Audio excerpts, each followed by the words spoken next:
Hey folks, it's ThePatriotNurse, and in today's segment we're going to discuss bitterness, the ultimate communicable disease. This is a little bit off of the beaten path. This isn't necessarily a med-surg base. This isn't necessarily a hardcore, body-focused, band-aid focused segment, but it's very, very important, especially for long-term settings, but also in everyday life as well. I want to discuss bitterness with you and really how damaging it is to the human body and to the mind. There are a few points regarding bitterness and being critical, overly critical, that I want to touch on with you today. Number one, criticality, and not from a nuclear standpoint, but being overly critical. Number two, negativity mindset. Three, being better versus bitter. And then four, chronic stress and emotions.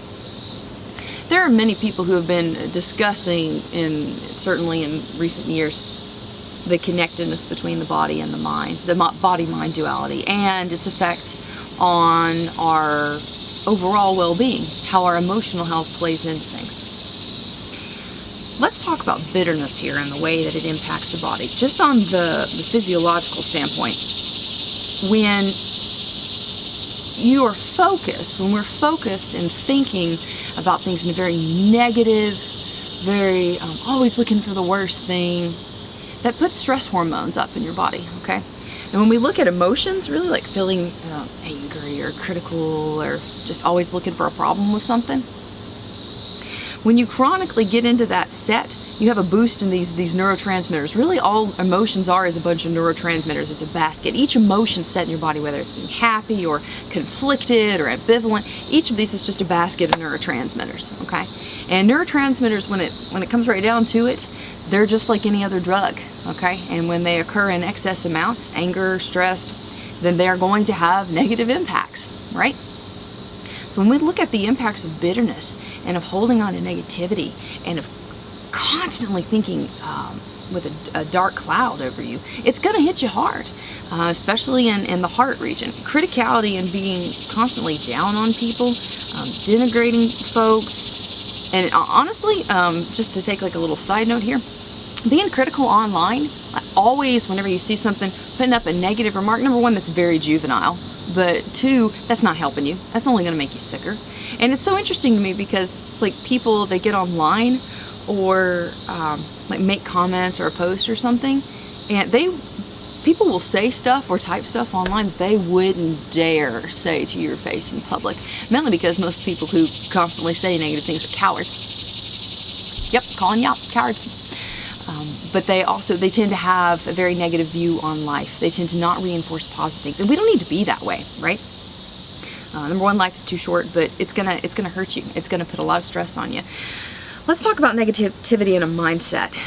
Your thoughts, the way that you are, your focus, the way that you are in your thought life, as a man purposes in his heart, so he is. It's going to impact not only the way that you perceive your surroundings, but also the internal chemistry of your body. If you are constantly negative and looking for things to be wrong with something, your stress is going to go up as a result of the thought. Your body releases cortisol, so your adrenals get stressed. Your adrenals get stressed, cortisol goes up, and what happens when we have excessive levels of cortisol over time, especially with chronic stress? Chronic disease, heart disease, diabetes, weird blood pressure issues, heart arrhythmias. There's a lot of things, a negative cascade that happens when this mind game up here is switched over and is constantly negative and is critical and is bitter about things. So we don't need to do that. Let's talk about the circumstances and our choices in circumstances. Notice I did this. Which way are we going to go? Swim. We're going to swim. We're swimming. There's a lot of bad stuff that happens in life, all right? For those of you who have known me a while, you know my history, you know some of the things that I've been through. And I'm not saying that I've got a monopoly on truth here. I'm not saying that I know everything, but you have to go through some shit to know some shit. And you have a choice, in many cases, what you're going to do with your attitude. You may or may not be able to modulate your circumstances, but usually we have control over our attitudes. That's really the one thing, that's the one string we can play on in life, is our attitude. When I was young, my dad used to made me memorize this passage. It's on attitude. I think it was something from Chuck Swindoll. Life is 10% what happens to me and 90% how I react to it. So we do have a choice. When we have things that come down, when we have things, whether it's a disaster or everyday stuff, we have a choice as to what we're going to do with it. We have a choice as to how we're going to react, and we have a choice as to what we're going to feel. You may not necessarily have a choice as to that initial response of, that made me really bad, or I don't like that person, but you do have a choice as to what you do with it. It's like somebody throwing you a ball. Somebody catches you, somebody throws you the ball of an emotion or a circumstance that happens to you. So you catch it and you have to decide, okay, this bitterness, this nastiness, this angry stuff that I feel, I can hold on to this, which therefore the ball in the glove, it keeps me from catching other positive things, or I can just throw it. So we have a choice as to whether we become better or bitter, and our circumstances are just part of that.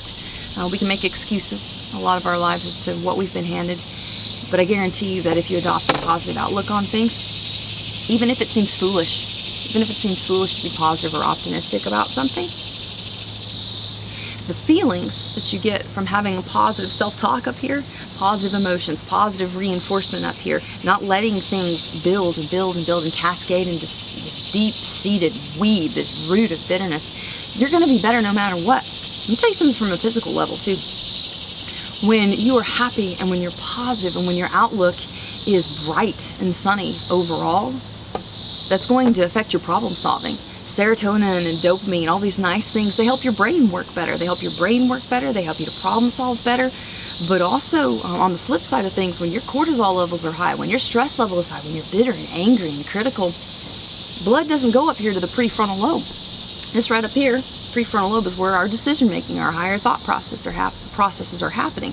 Whenever you're chronically stressed, or bitter, or angry, or critical, the blood doesn't go to the right places. So you end up not making good decisions, and then you have a self-perpetuating cycle. So I'm hoping right now that you're seeing the importance here of not being bitter, and it really is a communicable disease, right? When I say that, I'm not talking like, there's, from a virology standpoint, that's not what I'm going towards, but I will say this.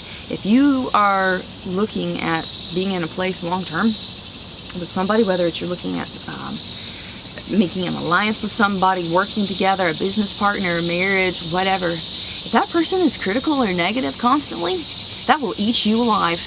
And especially during stressful times or times of disaster, having an optimist is a good thing. I'm not saying an unrealistic optimist. There's a very distinct difference.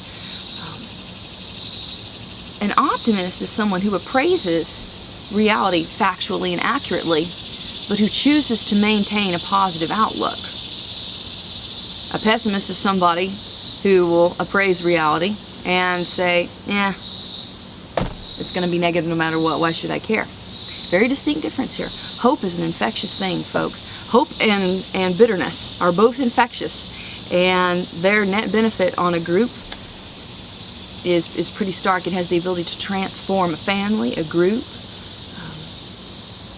an organization, or destroy it. So we really have a choice here with bitterness. Do we want to hold on to negative things? Do we want to choose to be positive? So I guess that's sort of an encouragement. This is a little bit more esoteric today, but it is very important. Mindset is everything. I don't care whether it's in a disaster, whether it's survival related. If you lose this battle up here, you've lost it. I don't care how great your skills are. I don't care how fantastic your draw stroke is, or how well that you can clear a type 1 malfunction or type 2. I don't care. If you have lost this game up here, you've lost, period. And we need to own that. It's not a particularly glitzy area, honestly, because the proof is not concrete. We have a vague sense of, I feel good, but I don't have a bunch of cans sitting up on the shelf, or I don't have a bunch of rounds of ammo sitting in the stockpile. Being positive and not being critical is an important thing. Mindset is integral to survival, and it's integral to thriving. Not just surviving, but thriving. I hope it was helpful for y'all. If you enjoyed the video today, please subscribe to me, like me on Facebook, and follow me on Twitter. Also, if you're interested in learning more about disaster and medical preparedness, come take one of my classes. Medical Prep 101 and 201 are probably coming to a town near you. Check out the website, www.ThePatriotNurse.com, for course descriptions, locations, and class prices. Hope it was helpful for y'all, and for now, it's Patriot Nurse signing off, and I'll see y'all later.